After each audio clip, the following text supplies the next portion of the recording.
আজি সমগ্ৰ অসমতে অসম প্ৰদেশ কংগ্ৰেছ কমিটিয়ে আমাৰ বুথ আমাৰ দাবী এক বিশেষ কাৰ্যসূচী ৰূপায়ণ কৰিব।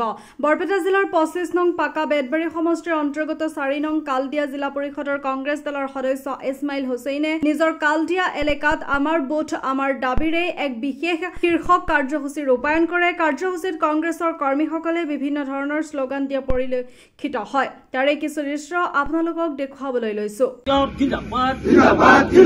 परिषद इस्माइल साहब जिंदाबाद जिंदाबाद जिंदाबाद जिला परिषद इस्माइल साहब जिंदाबाद जिंदाबाद जिंदाबाद जाकिर हुसैन सिकदार जिंदाबाद जिंदाबाद जिंदाबाद जाकिर हुसैन सिकदार जिंदाबाद जिंदाबाद जिंदाबाद गौरव गोगोई जिंदाबाद जिंदाबाद जिंदाबाद गौरव गोगोई जिंदाबाद जिंदाबाद जिंदाबाद राहुल गांधी जिंदाबाद जिंदाबाद जिंदाबाद राहुल गांधी जिंदाबाद जिंदाबाद जिंदाबाद कांग्रेस जिंदाबाद जिंदाबाद जिंदाबाद कांग्रेस जिंदाबाद जिंदाबाद जिंदाबाद আজি অসম প্ৰদেশ কংগ্ৰেছ কমিটিৰ নিৰ্দেশ মৰ্মে আমাৰ প্ৰতিটো বুথতে গোটেই অসমতে আজি এই কাৰ্যসূচী ৰূপায়ণ হৈ আছে।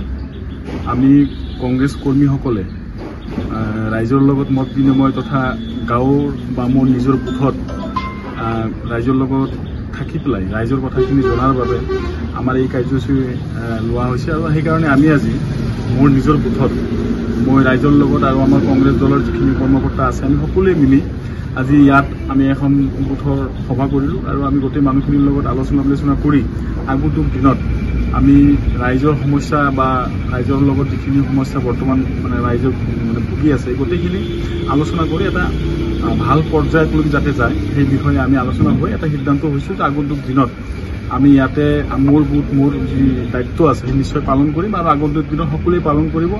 আৰু আমাৰ যিখিনি কংগ্ৰেছ কৰ্মী আছে প্ৰত্যেকে আজি নিজৰ নিজৰ বুথত এই সভা পাতি ৰাইজৰ লগত মত বিনিময়ৰ লগতে আগন্তুক দিনৰ কিছুমান কাম কাজৰ কথা আলোচনা কৰা হৈছে।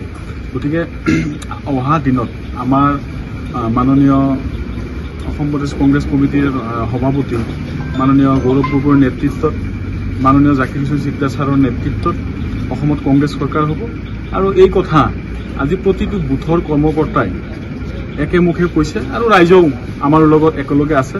অহা দিনত আমাৰ যি 2026 চনত বিধানসভা নিৰ্বাচন হ'ব অসমত। গতিকে এই নিৰ্বাচনত গৌৰৱ গগৈৰ নেতৃত্বত মাননীয় জাকিৰ হুছেইন সিকদাৰৰ নেতৃত্বত আমাৰ গোটেই অসমতে এক ঢৌ উঠিব আৰু সেই ঢৌত বিজেপি অতিবাহিত হৈ যাব, বিজেপি নাইকিয়া হ'ব আৰু কংগ্ৰেছৰ চৰকাৰ হ'ব, ৰাইজৰ চৰকাৰ হ'ব।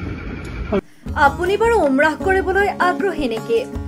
আলিফ উমৰাহ ট্ৰেভেলছে আপোনাৰ বাজেটৰ ভিতৰত আগবঢ়াইছে কেতবোৰ আকৰ্ষণীয় পেকেজ। আমাৰ পেকেজসমূহ হৈছে ছুপাৰ চেভাৰ 85,000ৰ পৰা ডায়মণ্ড 1,10,000লৈকে। এতিয়া আৰু অপেক্ষা কিহৰ? আজিয়ে 7002343617 নম্বৰত যোগাযোগ কৰক আৰু বুকিং কৰক আপোনাৰ পচন্দৰ পেকেজ। বিশ্বমানৰ সেৱাত অসমৰ ভিতৰত শ্ৰেষ্ঠ আলিফ উমৰাহ ট্ৰেভেলছ।